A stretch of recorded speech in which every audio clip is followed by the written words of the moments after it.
All right. Hello, everyone. Welcome back to our GREMax webinars. We're so thrilled to have you for our analytical writing. Just doing our usual check-in on audio and visual. All good?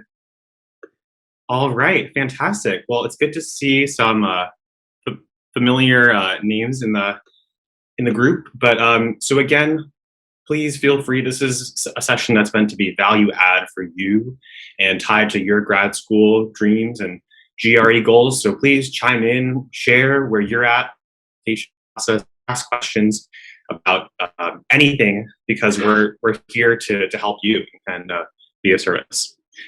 So with that, we're really excited to dive into analytical writing, a really fun part of the GRE.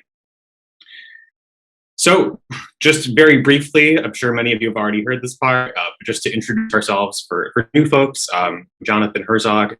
I'm the head of GRE content here at GREMax, and I love the GRE.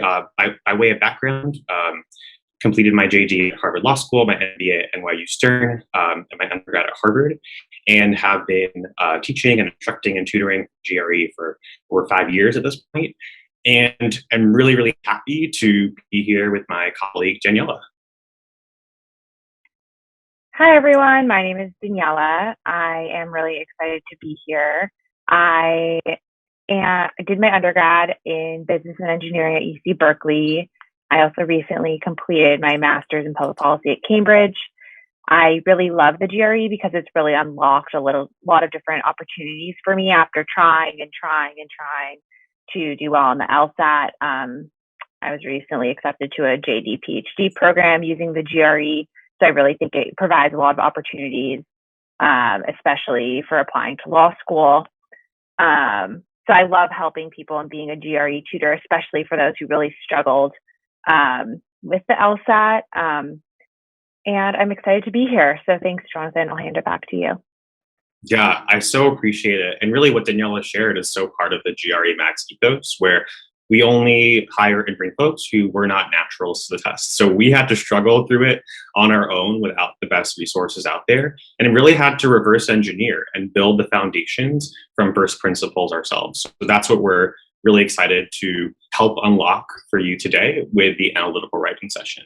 And I see a question came in: is there a formula for the AWA essays? So we will get to that in just a moment. The answer is, it depends. Yes, but. And we'll see some of the tools that we can replicate and apply consistently to deliver that value on test day. So with that, let us dive right in. All right, so we have our traditional overview of the big three components of the GRE, just to orient ourselves to where we are in the test, which is indeed the first portion. Let's get our pen working, that analytical writing session.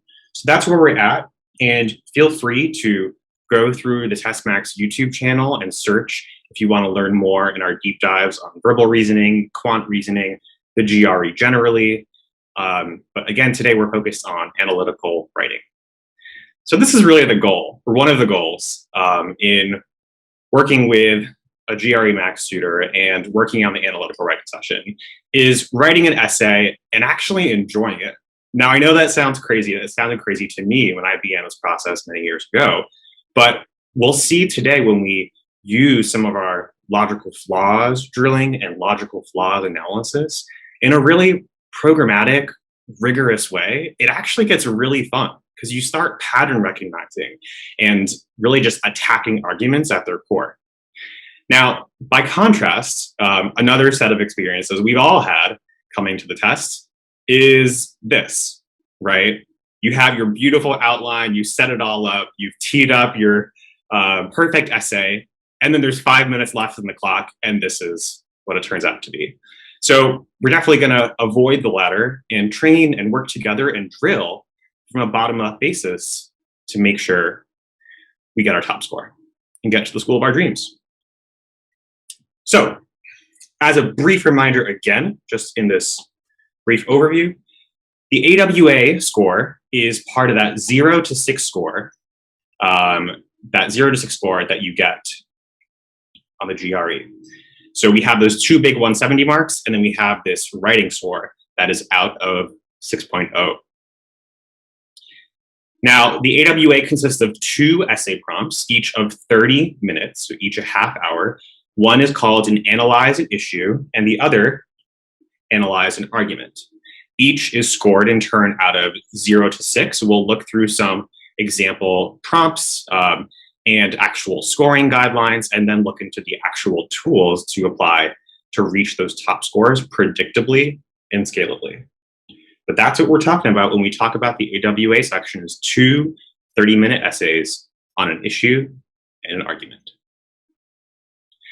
All right, so we're gonna stick verbatim actually to some of the prompts and some of the guidelines for what these essays should look like, just again in our higher sort of 30,000 feet out overview of what these essays involve. So essay 1, analyze an issue. Let's just read this together. Write a response in which you discuss the extent to which every part of the GRE is a reading test, as we talked about last week. You agree or disagree with the statement and explain your reasoning for the position you take. In developing and supporting your position, you should consider ways in which the statement might or might not hold true and explain how these considerations shape your positions. How the statement might or might not hold true, pros and cons in favor and opposed, that constant dialectic that the GRE wants us to engage in, and critically, explain your reasoning, justify using premises in support of your conclusions. Alternatively, write a response in which you discuss the extent to which you agree or disagree with a recommendation and explain your reasoning for the position you take. So we are indeed taking a stance, but there is a nuance and there is context for that particular stance. In developing and supporting your position, describe specific circumstances in which adopting the recommendation would or would not be advantageous, and explain how these examples shape your position. So note, all of the prompts you will see on test day are on the ETS site. ETS, recall, is the nonprofit that runs, administers, creates the GRE, also originally created the GMAT as well.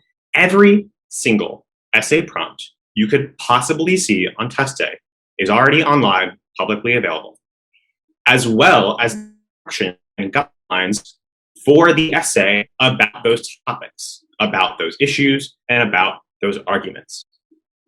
So this is eminently preparable and eminently in your domain, in your wheelhouse. We literally have access to all of the topics and all the prompts that we will see on test day. And frankly, this is one of the things of many that I love about the GRE, is a general sense of being more technology forward and more open source, more transparent. So if you wanted to, you could literally go through dozens, hundreds of prompts, practice the essay. You certainly won't have to, which will show you why and how today, how predictable these processes are. But they're all available. I saw a question come in. Was this in the chat? Yes, it is all on the ETS website.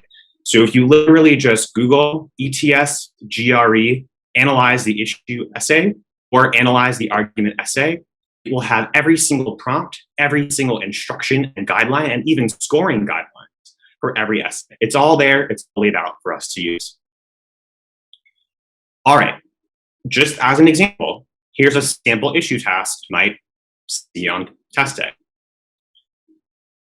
As people rely more and more on technology to solve problems, the ability of humans to think for themselves will surely deteriorate. All right, so we're seeing our analyze an issue essay. We're given a particular stance, a particular position, a statement on a matter that could have pros and cons, arguments in favor, arguments opposed. In this case, the argument is, as we rely more and more on technology to solve problems, the ability of humans to think for themselves will surely deteriorate. All right, and let's carefully and closely read again. We're just getting an overview for the types of questions we'll encounter. Discuss the extent to which you agree or disagree. Again, note the extent to which you agree or disagree with the statement and explain your reasoning for the position you take. In developing and supporting your position, you should consider ways in which the statement might or might not hold true and explain how these considerations shape your position. So again, we're just looking at the literal verbatim text at the current moment together. We'll get into, in just a moment, the tools that we can use and the frameworks we can apply. But just to get a sense, so to whet our appetite, if you haven't scrolled through the existing prompts, this is like one of the arguments, one of the issues you can be presented with. So as we get more and more tech, our ability to think for ourselves will deteriorate. You can think of already some examples being already generative in our mind. Oh, we use Google Maps or Waze or navigation apps, so we're less familiar with interpreting an analog map or understanding the topography ourselves. Just as one example in supporting of one particular position on the stance. The key being the reasoning, the argumentation behind your position, more so than the position itself. That is the key. All right, a number of other prompts for this analyze an issue 30-minute essays. Many of them are sort of public policy questions related to education in particular. So universities should require every student to take a variety of courses outside the student's field of study. Another one, I think I actually had this one on my own GRE. A nation should require all of its students to study the same national curriculum until they enter college. So again, we see a very broad statement position, often public policy related or philosophically related. They fall into many buckets. Again, the ones here happen to relate to education. All right. So again, just sticking to the verbatim text of what is a score 6, an outstanding, the top score on an analyze an issue essay look like? So let's read this together. In addressing specific task directions, a 6 response presents a cogent, well-articulated analysis of the issue and conveys meaning skillfully. So notice again, let's say you have the prompt, a nation should mandate a national curriculum for all students in universities. It's not whether that is the right or wrong answer. Specifically, it's whether you've demonstrated a cogent, compelling, convincing, well-articulated analysis of the issue, the pros, the cons, the arguments in favor and opposed, but still landed on a specific determined conclusion and conveying that meaning skillfully. In part, what the GRE tends to mean is having a diversity and a robustness of the language, logic, and syntax. So both in terms of the vocabulary, in terms of the sentence structure, and in the way the ideas are conveyed. A typical response in this category articulates a clear and insightful position on the issue. So again, clarity of that response. My name is covering, develops the position fully with compelling reasons and or persuasive examples. Again, citing those particular premises, sustains a well-focused, well-organized analysis, connecting the ideas logically. Again, we'll look at a really helpful framework for just that. Conveys idea fluently and precisely, using effective vocabulary and sentence variety. So this is an interesting thing to include. But the GRE and the algorithm that assesses the essays, as well as the secondary human readers, do give preference and do give weight to sophisticated arguments and to a sophistication of sentence structure and syntax, aka changing it up as you go. And finally, demonstrates superior facility with the conventions of standard written English, grammar, usage, and mechanics, but may have minor errors. And this is super important to chill out a bit about. The key here, and the key to the GRE generally, as we've said throughout, is a reading test. It is a logical and analytical reasoning test. The key here is not someone going through in line editing every missed comma or run-on sentence or missed period or semicolon. That is not the point at all. And for instance, if you're used to, or if you've studied for the GMAT, which is a different context, they do actually preference and test assessing grammar usage in a particular way. Here, the key is, yes, demonstrate facility with it, but don't stress. The key is the analytical and logical reasoning and sophistication of the argument that is specifically responsive to the prompt at hand.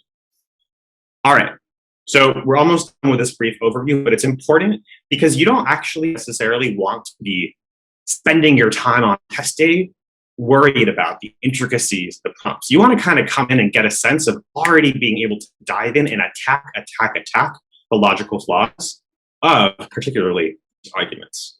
So that was essay 1. Analyze an issue, take a clear stance, maintain advanced, compelling, convincing arguments and counter arguments, as well as rebuttals to counter arguments in a structured, logical essay. Essay number 2 is you're given a longer prompt with an argument. Again, every single argument that you see on test day is on the ETS, GRE site. They're all there. You can literally scroll through and practice all of them. But you don't have to. And part of our goal is to unlock 10x the value and impact with far less resources and far less of your time spent. Okay. In surveys, Mason City residents rank water sports, swimming, boating, and fishing, among their favorite recreational activities. One common trend that we'll speak of a lot today is statistical and sampling biases, particularly in the context of surveys. All right.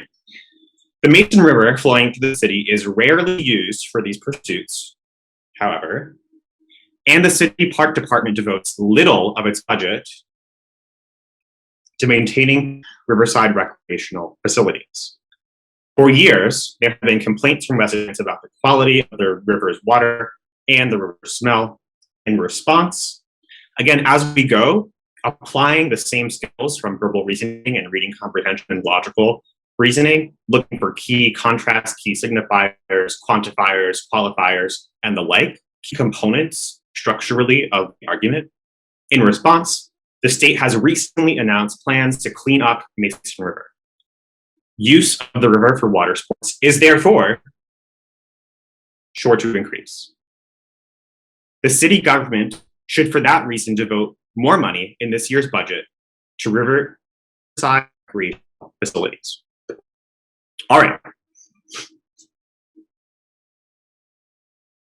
So we see here, we have a conclusion, we have a subsidiary conclusion that use would increase and that the government should devote more money as a result of the conclusion that use would increase. As a result of the premises, right, the set of premises up front, and just in the strict text that we have, on the complaints about the quality of the river's water and the smell. All right, let's not worry about particulars of this argument, but note the structure. An argument with a set of conclusions, possibly, or a single conclusion, based on a set of premises, a set of data points, some evidence often drawn on surveys or empirical analysis. Write a response in which we examine the stated and or unstated assumptions of the argument, explain how the argument depends on the assumptions, what the implications are if the assumptions prove unwarranted. So we'll get to this in our verbal reasoning section in 2 weeks. But if you recall, we're looking here at necessary assumptions. In particular, unstated or implicit assumptions or implicit premises. The logical gaps of flaws in the argument that, if not validated, make the argument fall apart. All right. Essay 2, analyze an argument. Again, you'll see the same types of prompts, and these are all online. write a response in which you discuss what specific evidence is needed to evaluate the argument. Okay, so that's somewhat different, but like necessary assumptions versus what evidence would be needed.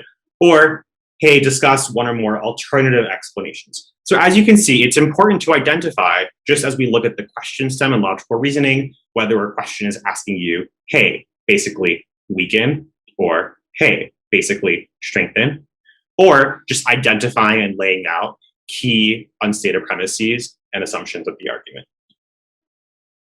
All of this, again, as always, can be reviewed online. All right, so we'll skip over reading the Score 6 verbatim outstanding guide, but be sure, take a few moments, take a quick glance on it online. Similar premise and similar concept. Again, the primary thrust of this essay is, hey, are you articulating a logical, reasonable argument in a sophisticated way, specifically responds to the prompt and the argument at hand? Okay, just as a brief overview of what will work together in GREMax generally, and then we'll dive into some specific examples and prompts today. One of the amazing value adds of working with GREMax is we go through logical flaws like none other.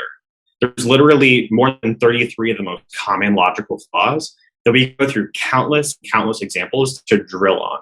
So these include exclusivity flaws, like identifying false dilemmas, ignoring true dilemmas, failure to eliminate alternatives, ignoring the middle ground. We'll look today specifically at a number of examples of causation flaws. And again, these are so common. And once you begin to pattern recognize and you've gone through a couple of drills, you can just peel apart all the wrapping paper of a particular question and just see the same flaws over and over and over again. So to the question on, like, is there a formula for these essays? Really, if there was a formula, it would be this. It would be that consistent breaking down of the logical flaws and articulating them. So causal flaws, including confusing correlation with causation, ignoring alternate causes, reversing or inverting cause and effect. Again, we'll dive into causation in just a moment, but just as a brief overview, the mouse is, again, there's so many of these. Sampling flaws, which Daniella will help us walk through today, unrepresentative and bias samples, selection biases, favorability biases, really a lot of the cognitive biases and flaws that we have in our sampling process.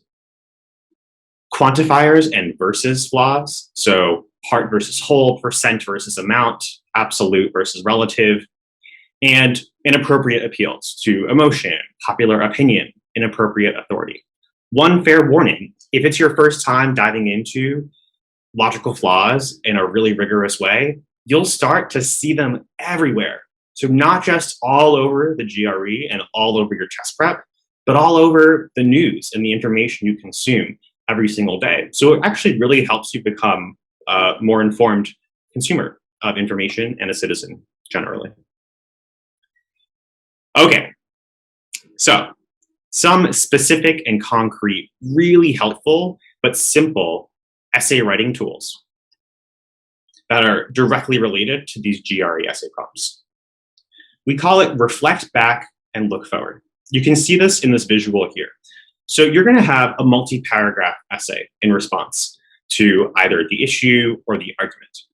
One thing you really want to do as you go is tell them what you're going to tell them, and tell them what you told them.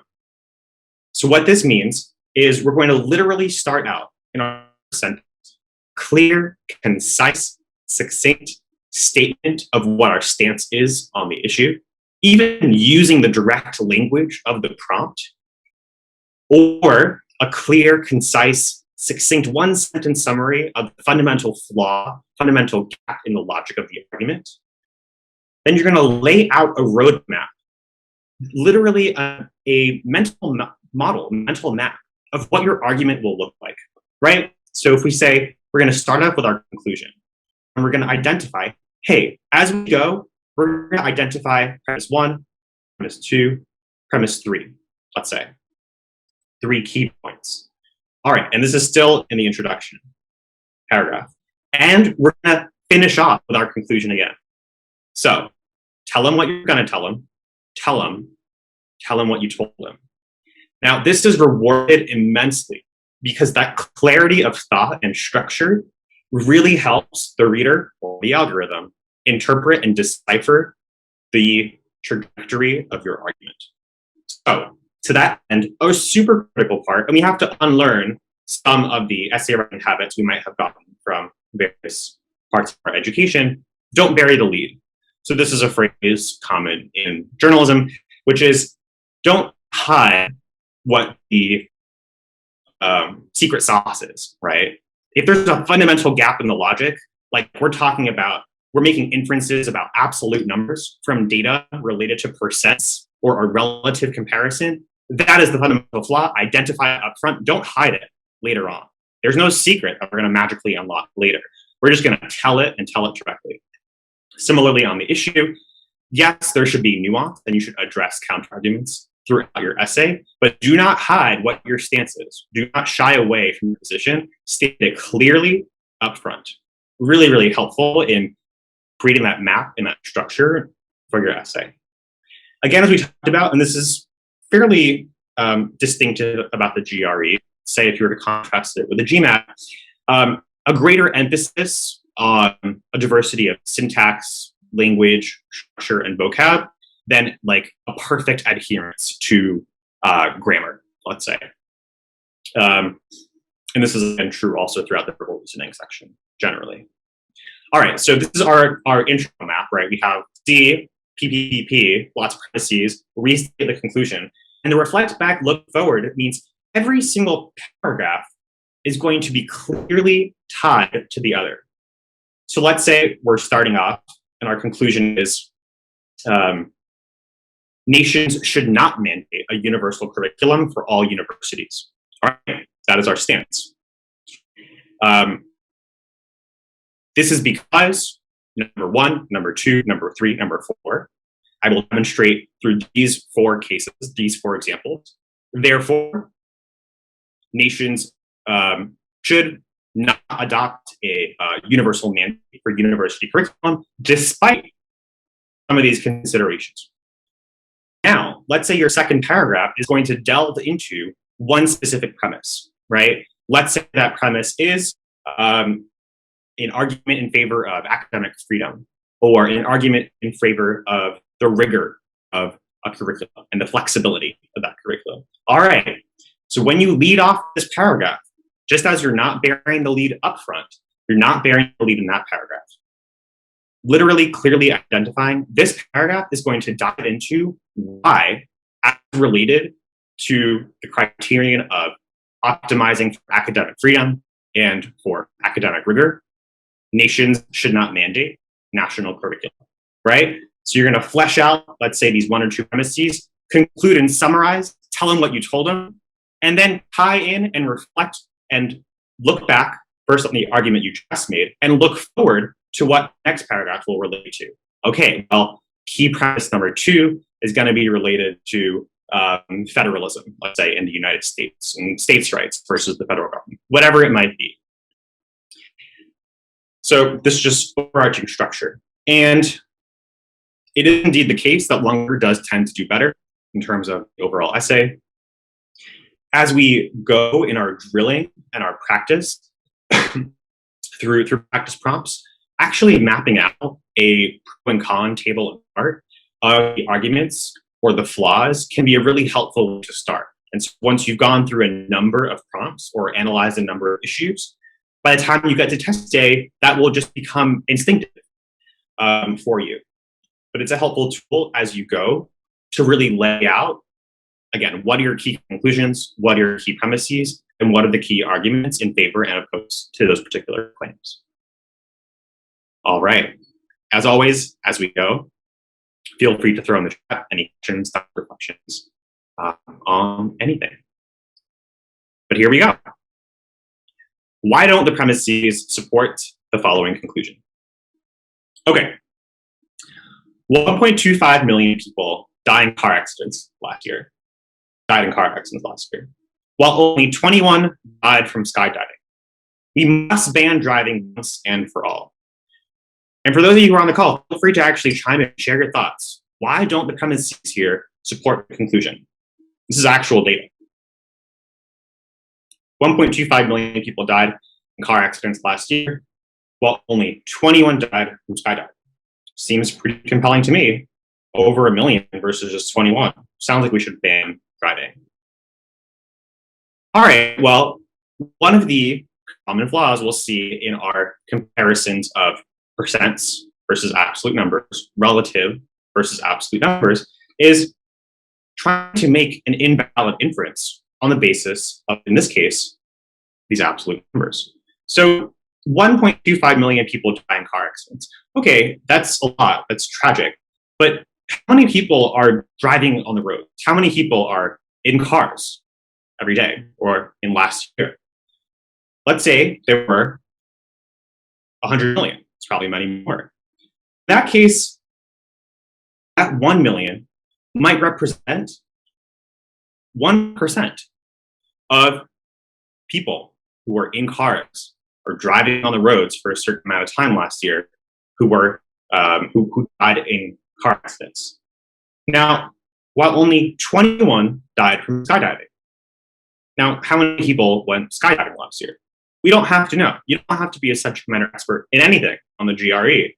But let's posit that there were 100 people who went skydiving last year. So that might be 20% fatality rate. So if the policy proposal is, well, we have to ban driving, what's an implicit unstated premise? Well, one of the implicit unstated premises is that driving, being in a car, is more dangerous, more risky than skydiving. But if we actually compare the rates at which people die from skydiving and car accidents, we might find, or the prompt doesn't preclude the fact that it can be significantly greater. Again, identifying the unstated premises, breaking it down into many of these common logical flaw buckets, and attacking the specific argument at hand. All right.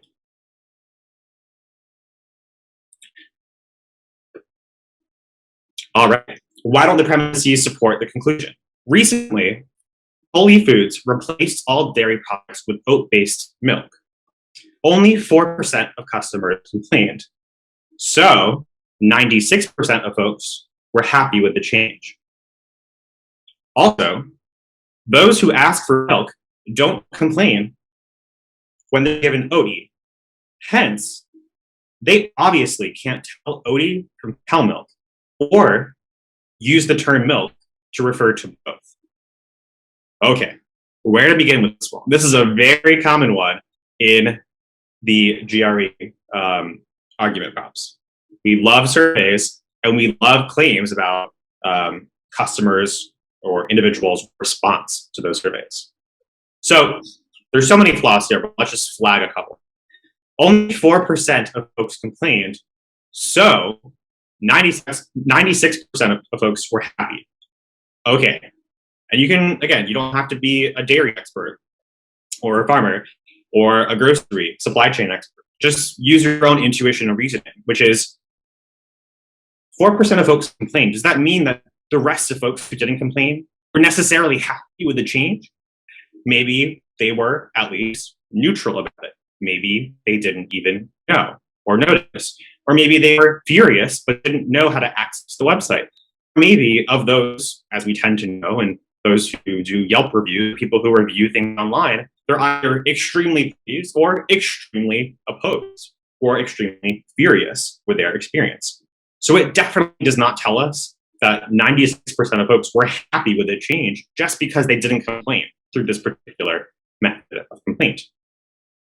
Also, those who ask for milk don't complain when they're given OAT.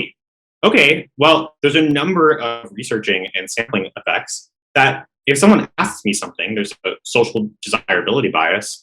I don't necessarily want to seem judgmental, or I don't want to seem like I won't take what I'm given or that it's not good enough for me. Maybe I won't complain if I'm given it, But maybe once the store clerk is away, I'll put it back on the shelf, or I won't buy it, or I'll secretly, silently judge it. Hence, they obviously can't tell the difference, OD from cow milk, or they use the term milk to refer to both. Again, completely invalid inferences on the basis of the claim that people don't complain. A lot of people don't complain about different things. That does not mean they cannot tell the difference, or they use one term to refer to both things. All right, a very, very common type of prompt we'll see in the argument section on the AWA.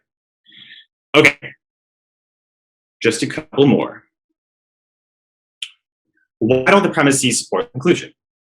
Amazonia recently conducted analyses of its logistics team members and found that its most productive employees slept 6 hours per night and only ate protein bars for lunch. Therefore, we at Goigle should only hire engineers who sleep 6 hours and only drink soy lentil. All right, again, a myriad of logical flaws in the argument here on the conclusion that Goigle should only hire engineers who sleep hours and only drink soy lentil on the premise that Amazonia conducted this analysis and found its most productive employees slept only 6 hours per night and only ate protein bars for lunch. This falls under, again, our large bucket of correlation ain't causation. And boy, does the GRE love this. It is most often a centerpiece of the flaws in argumentation. Correlation is not causation. Just as a single simple example, what if, there's so many possibilities for why an employee who happens to sleep 6 hours per night happens to be the most productive. What if that employee ends up the day after burning out and leaving Amazonia? What if that employee ends up the day after burnt out on the factory floor of Amazonia? They could actually be productive in spite of these factors. It could be completely reversed, not to mention a multiple series of other ways that this correlation would definitely not imply causation. All right. The Oxfordian AstraZeneca phase 3 clinical trial found the vaccine to be 76% effective at preventing COVID-19. The company announced on March 25th, 2 days after it was accused of misrepresenting interim results, which reported a slightly higher efficacy of 79%. Therefore, we should not use the AstraZeneca vaccine. We have a conclusion, hey, don't use it. What's the premise? Hey, they were accused of misrepresenting results from an efficacy rate of 79% when it was actually 76%. So many flaws in the argument, but again, we'll see a completion of an entity being accused or a claim being made, someone stating something, and that actually being the case, or that actually being true, that misrepresentation actually being factual, just because someone said something or made a particular claim does not make it so. In addition, many of the statistical and sampling flaws and biases somehow claim that going from 79% to 76% implies misrepresentation is invalid and conclusory on its face.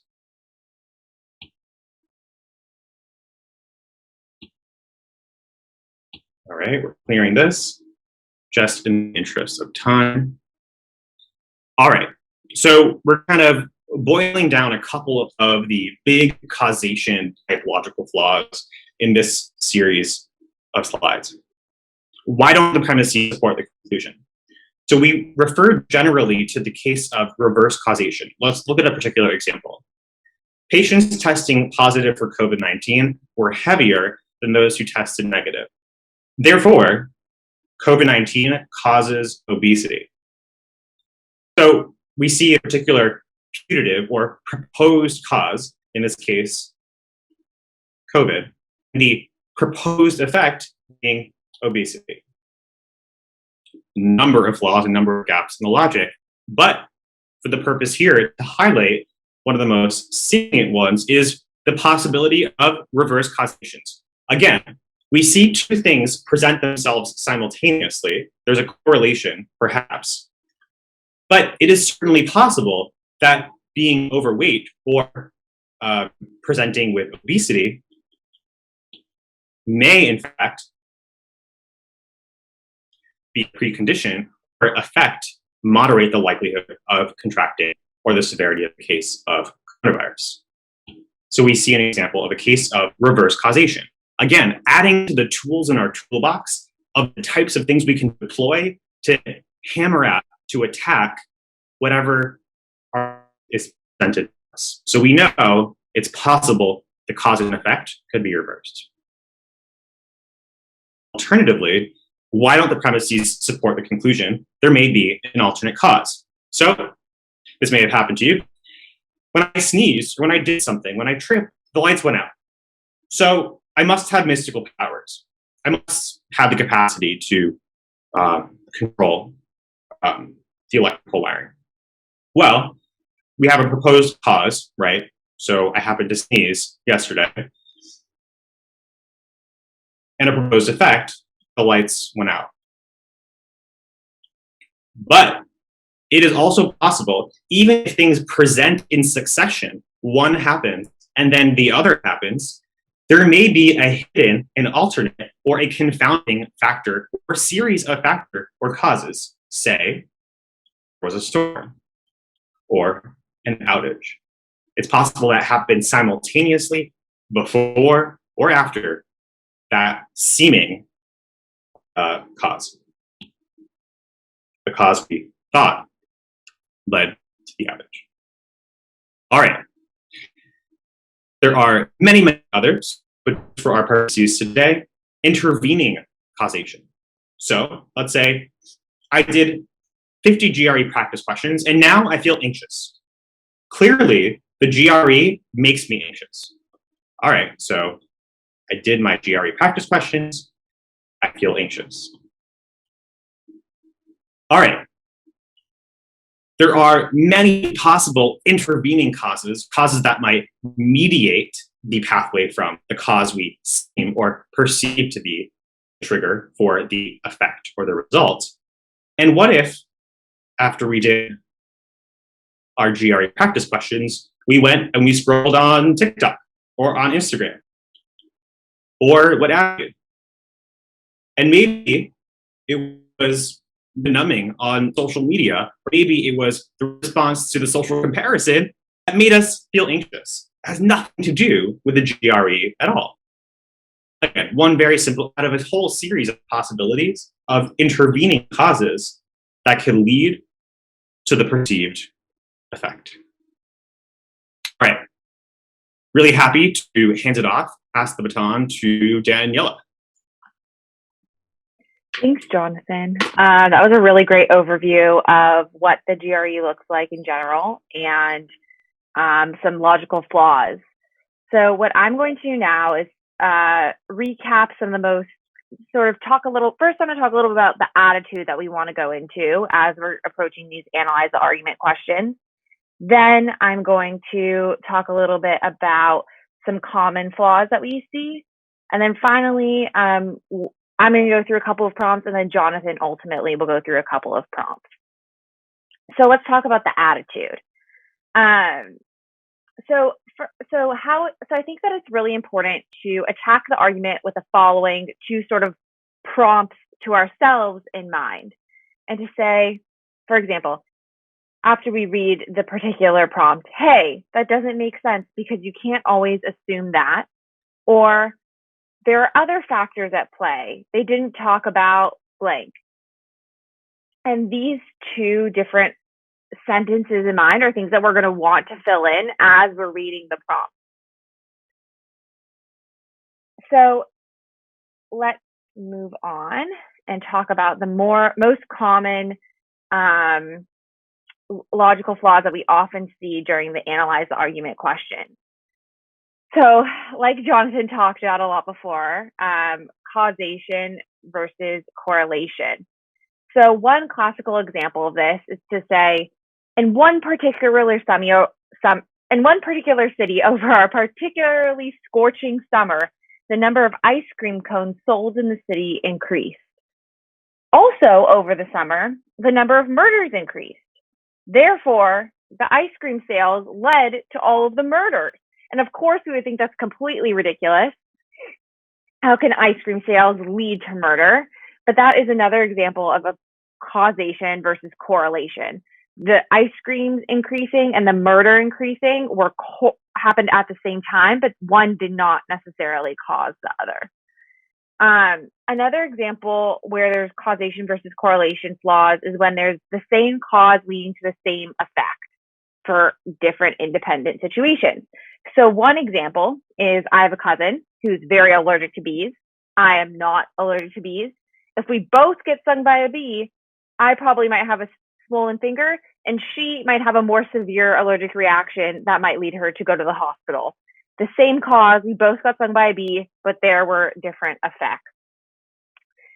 Another example is intended result versus expected result. So, for example, the classic example of this is putting an honor code in place. Just because an honor code at a high school is put into place won't necessarily mean the number of cheating cases will increase or decrease.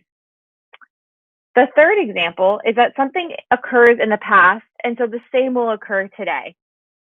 An example of that is, for example, 5 years ago, an individual was able to lose weight. It doesn't mean that today they're automatically going to be able to lose weight. It takes a lot of effort, and there's other factors at play here. The next sort of example of really common logical flaws that we see are sizing flaws. The most specific one that Jonathan also touched on was percent versus amount. So just because something doubles in size doesn't mean that it gets a lot bigger. So for example, I love ice cream. So let's go back to the ice cream cone example. Let's say yesterday I went in to get a scoop of ice cream. And today I go back to the ice cream store and I say, I'm going to double my scoop from 1 scoop to 2 scoops. That's an increase of 1 scoop. However, that looks a lot different if yesterday I went and got 100 scoops of ice cream, and today I'm going to go and get 200 scoops of ice cream. That difference of 1 from yesterday to day before is different than the difference of 100 between yesterday and today. And we need to look out for those kinds of sizing flaws about doubling, about saying something 2 times or 3 times, or a percentage of something, as we'll come to in a few minutes. Jonathan also talked about survey biases and all the different things that we need to look out for there. Some examples are selection biases. So let's say I'm in Las Vegas, and I want to go and understand how much a group of people in Las Vegas like Subway sandwiches. I wouldn't be doing a very representative survey if I go to a Subway in Las Vegas and ask them, do you like Subway sandwiches? It's probably likely because that they're in line at Subway that they're going to like Subway sandwiches. Another example of survey bias is non-representativeness or over-generalization. So a classic example of this is when surveys are done of individuals in foreign countries where there's a really large digital divide, which simply put means there's a lot of people that have access to the internet and don't have access to the internet. So if we were to come into another country and survey a group, try to get a generally representative sample of a group of people in that particular country, we can't necessarily have all of our surveys online. So let's say we did do our survey online, our survey would not necessarily be representative of all the people in the country, given that a certain percentage or a significant amount of people in the country don't have access to the internet. Said versus meant. So a lot of people say that they would like to eat healthier, but they don't actually do it.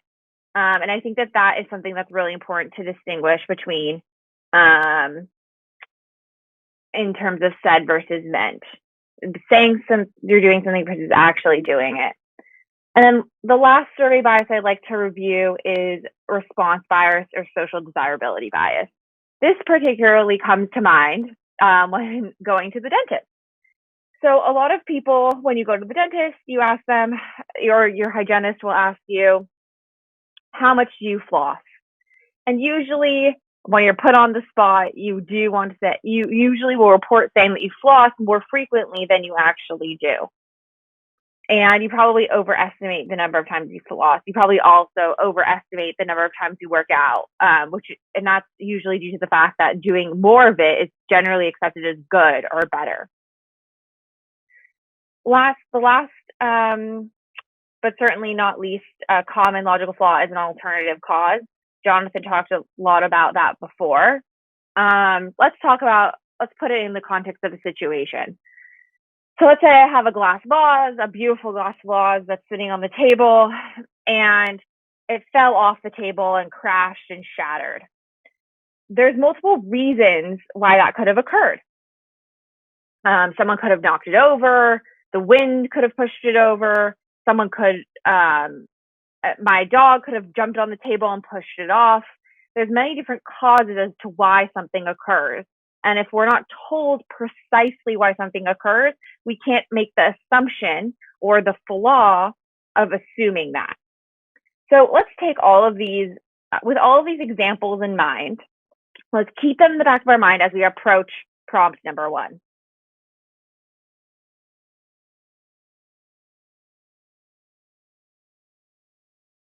So what I'm going to do is read this aloud. So if you'll just bear with me, I'm going to read it for all of us. And then we will approach and try to understand what these particular flaws are. Also, as Jonathan mentioned before, each of these little prompts here at the bottom, let me see my pen here. Each of these little prompts on the bottom are a little bit different. So make sure when you're writing your essay that you're addressing the prompt. If it asks for additional evidence or asks what questions you're going to ask, make sure you do that. So let's read together here. The Council of Maple County, concerned about the counties becoming overdeveloped, is debating a proposed measure that would prevent development of existing farmland in the county. But the council is also concerned that such a restriction, by limiting the supply of new housing, could lead to significant increases in the price of housing in the county. Proponents of the measure note that Chestnut County, okay, so now we have Maple County, and now we're talking about Chestnut County. Let's pause here for a second. Chestnut County, we don't know where Chestnut County is in relation to Maple County, besides the fact that they're in the same paragraph. Maple County could be in Zimbabwe, whereas Chestnut County could be in Ontario, Canada. We have no idea where these two counties are. So let's get back to the prompt here. Proponents, I apologize for the digression. Proponents of the measure note that Chestnut County established a similar measure 10 years ago. Okay, here we're talking about 10 years ago, and now we have today. We have no idea what happened within these 10 years, and how its housing prices have increased only modestly since.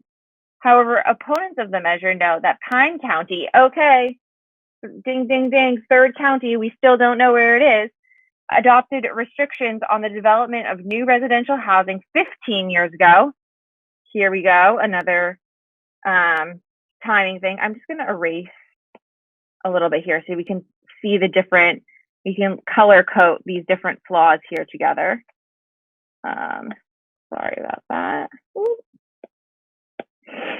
And now it's not letting me write, but it's okay.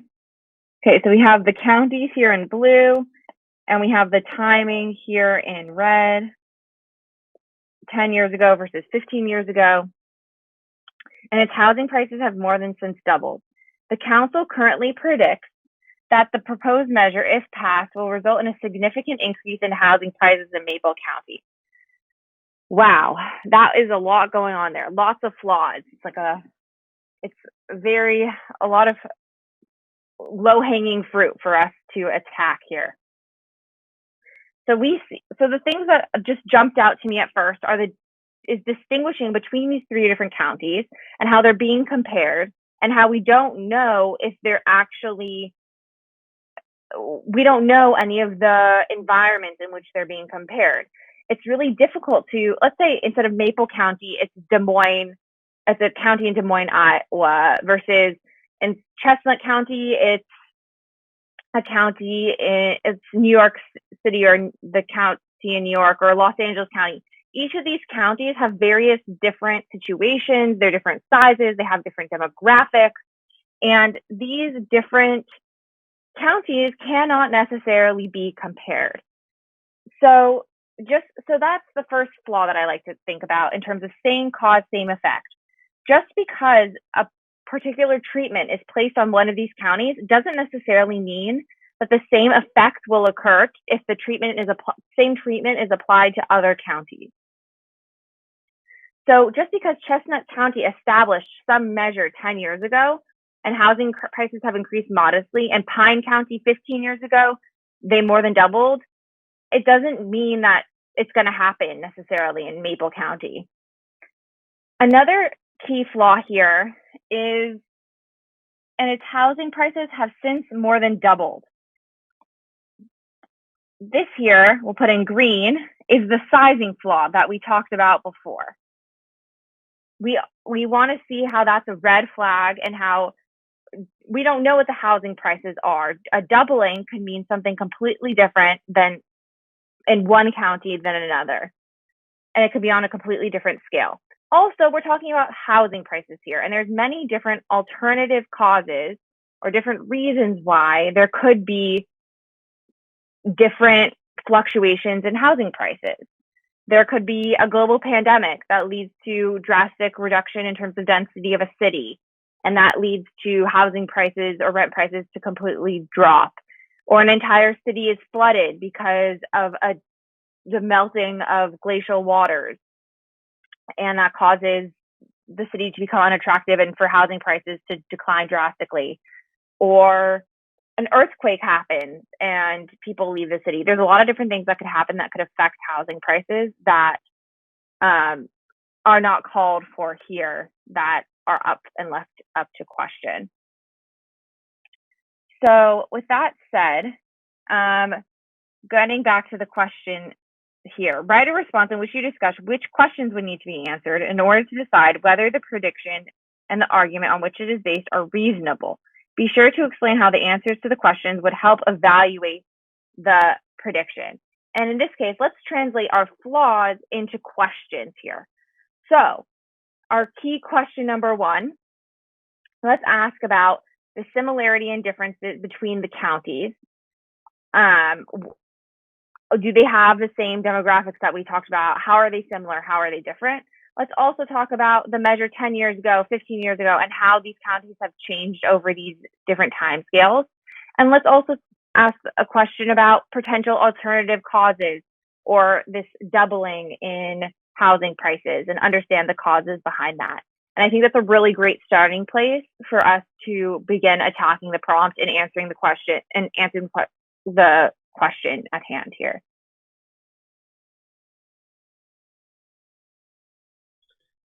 Awesome. Let's clear this and go on to prompt number two. Great.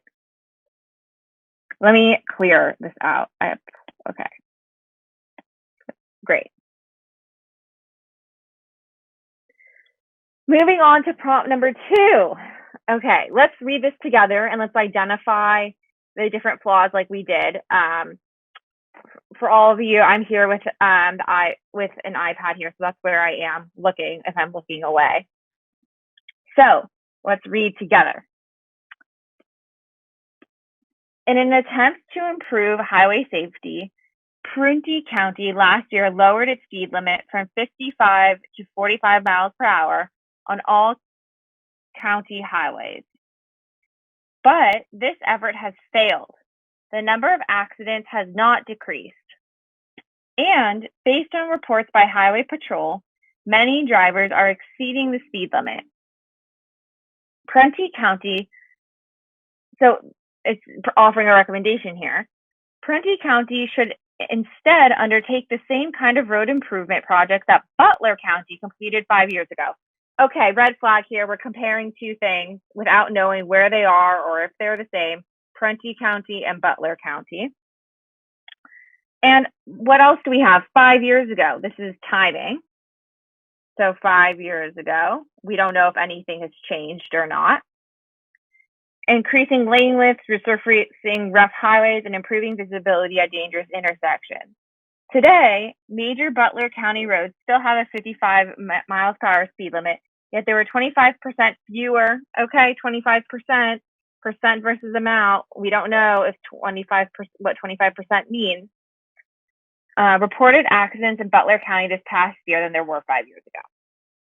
Write a response in which you discuss what specific evidence is needed to evaluate the argument and explain how the evidence would weaken or strengthen the argument. Okay, so let's look at some of our flaws here. So we're comparing, so it's saying that Prentice County should do the same thing as Butler County. So I guess the first flaw that's most apparent is, do we know that Prentice County and Butler County are the same? And here we're saying same cause, same effect. By applying the same treatment to Prentice County as Butler County had, does that mean that the same effect will necessarily be the case? And that's not necessarily the case, because we don't know if Prentice County is the exact same as Butler County. And even so, this occurred 5 years ago. So we don't know what's happened in Prentice County or Butler County since then. And which means that we can't assume that the same thing that occurred in the past will be the same thing that occurred today. We don't know, for example, if, let's say Butler County is on a really high altitude and their roads are impenetrable because they're on this high altitude and the material that the roads are being built with is not subject to a lot of damage or as easy damage, whereas Prentice County is down in an area that gets a lot of rain and they are unable to, and every time that it gets resurfaced, it needs to constantly be resurfaced. Maybe that's not the solution to fixing these roads. So without more information here or these alternative factors, we don't really know. The second to last, or perhaps the final point that I want to make here is about this 25% fewer accidents. Like I said before, we don't really know the differences or similarities between Prentice and Butler counties. So 25% fewer reported accidents. Okay, let's break this out a little bit. Reported accidents. There's a whole issue here about reporting. So reported doesn't mean actual. It means accidents that were actually reported to someone. Lots of things can happen where someone might not want to report an accident, or there's incentives not to report that accident, to not have your insurance premium go up. So that in and of itself caveats the potential total number of accidents that actually occurred. Also, 25% fewer. 25% fewer can mean a lot of different things. Like I said before with the ice cream, to double something or to increase something by 100% can mean a lot of different things in a lot of different ways. So 25% fewer accidents could mean there were 100,000 accidents, and now there's 75,000 accidents. That, I think 75,000 accidents is still a lot of car accidents. And perhaps this treatment that is claiming to be effective isn't actually as effective as it says here. So with that said, it's asking us again, write a response in which you discuss what specific evidence is needed to evaluate the argument and explain how the evidence would weaken or strengthen the argument. So we need to know 3 different pieces of evidence here, or 3 different categories of evidence. And these could be the 3 body paragraphs of our essay. The first can be, let me just write in another color here, just because we use the different colors for different things. Pen, sorry about that. The first area of evidence could be this having to do with the counties, the similarities and differences between the counties. The second piece of evidence could have to do with the difference of time and how and does this time scale, just because something worked in the past, is it still going to work today within the context of the county? And third of all, we need to know the raw number of accidents and to see if this 25% decrease is actually significant or not. Those could, so Jonathan, if you have anything else to add, please do. But besides that, I think I'm going to clear out my text here and we can move on to prompt number 3. Yeah, this is fantastic and phenomenal. And we really walked through a number of the application of these big high-level buckets of common logical flaws. Now, we have a number of other prompts here today ready for you, but just in the interest of time, we can just conclude with sort of high-level summary and reflection on the approach to analytical writing and the approach to working with GREMax more generally. So one really important takeaway to get from this is, let's say we're looking at this prompt number 4. Again, all real, official, actual prompts. You could literally see this on test day because it's all online and available to everyone. Let's say it's literally this question you get on test day about the honor code in a particular university setting. Or let's say it's the question that Daniella had about accident rates and a particular policy being implemented. It does not matter. We've shown this on the verbal reasoning. We've shown this at the quant. You do not have to have subject matter expertise or knowledge in any particular domain, whether that be pedagogy and honor codes or automobile driving policy and how to mitigate crash rates and accidents. Rather, we're applying systematically and repeatedly the same skills of logical reasoning and analytical thinking. And so that is just so fundamental. Again, going back to the question on, is there a formula for these essays? And oftentimes, some folks might say, oh yeah, here's a particular formula for this 5-paragraph essay, or, here's a particular way to approach it. But what we do is build that bottom-up skills-based foundation so that you can feel comfortable and secure going into any wrapping paper, right? All this is just wrapping paper, language, logic, syntax. Wrapping paper to describe the same fundamental big 33 common logical flaws, correlation and causation, percent, relative versus absolute numbers. You'll see these over and over and over again. And again, that pattern recognition and seeking will become second nature to you once we drill from that bottom-up foundational place. So we're really, really excited to help you unlock that potential, because as you can see, if you stuck with us, or you can watch our past webinars as well, or join us next week for our quant session and verbal thereafter, the same skills are gonna unlock a lot of value for you, regardless of the section of the test, right? So quant is a math test. It's also a reasoning test. And same goes to verbal. Every single part of the GRE is a reading test, is a comprehension test. Every qualifier and quantifier and logical flaw and unstated premise or unstated assumption that the test maker is checking to see, hey, are you gonna let your untrained, unmanaged mind read in that invalid inference, read in that unstated assumption? That plays out over and over and over again.